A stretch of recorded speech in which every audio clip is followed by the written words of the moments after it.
Hello, let's try to solve this question. And the question is m square minus n square, it's equal to 49. And in this question, we find the all possible values of m and n, where m and n belongs to integer. So let's start.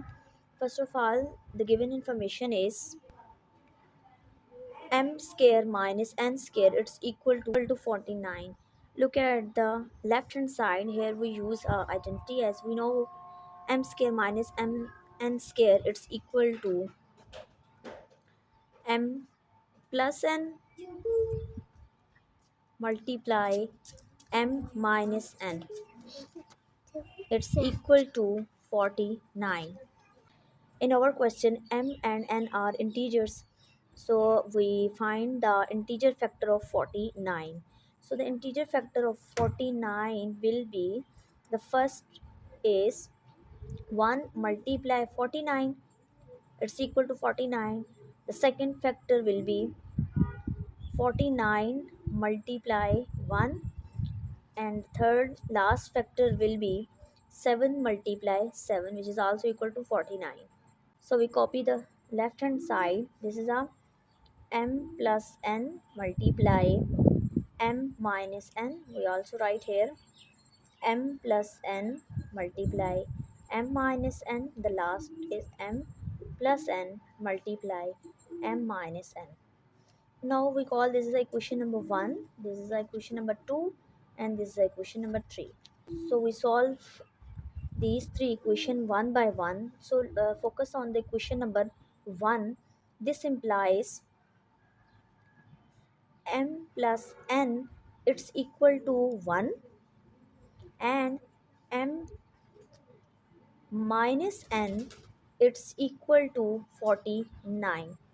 Now if we add these two equation, then plus n minus n will cancel, and this will become a 2 time m, it's equal to 49 plus 1 is 50. And in the next step, if we divide this by 2, so this will cancel, so the left hand side is just m, and divide 50 by 2, we get a 25. So this is the value of m. Now we substitute this value of m in this part. So this is a m plus n, it's equal to 1. So we substitute the value of m, which is 25, plus n, it's equal to 1. Now if we subtract a 25 on both sides, then we get a n, it's equal to 1 minus 25, and the 1 minus 25 is minus 24. So this is the value of n by using equation 1.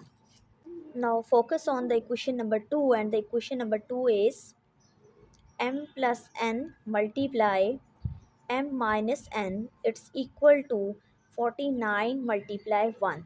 So this implies m plus n, it's equal to 49, and m minus n, it's equal to 1. Now we add this two equation, so this will cancel, and this will become a 2 time m, it's equal to 49 plus 1 is 50. And in the next step, if we divide this by 2, so this will cancel, we just get a m, and the right hand side will become a 25. So this is the value of m. Now we substitute this value in this part. So this is a m plus n, it's equal to 49.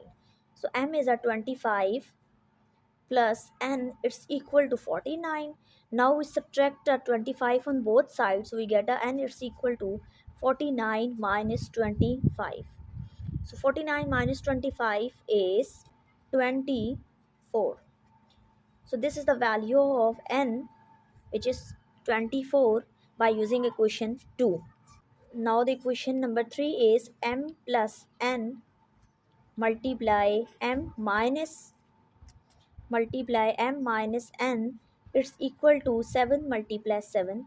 So this implies m plus n, it's equal to 7, and m minus n, it's equal to 7. Now we add this equation, so this will cancel, we just get a 2 time m, it's equal to 7 plus 7 is 14. Now divide 2 on both sides. So this 2 and 2 will cancel. We just get a m. It's equal to, divide 14 by 2, we get a 7. So this is the value of m, which is 7. Now we use this part to find the value of n. This is a m plus n, it's equal to 7. So we substitute the value of n, which is 7. So 7 plus n, it's equal to 7. In the next step, if we subtract a 7 on both sides, then we get a 7 minus 7, which is equal to 1. And 7 minus 7 is 0. So this implies n is 0. So the all possible integer solutions are m is 25, then n is minus 24. If m is 25, then n is 24. And the last one is m is 7, then n is 0. So we have done. Thank you.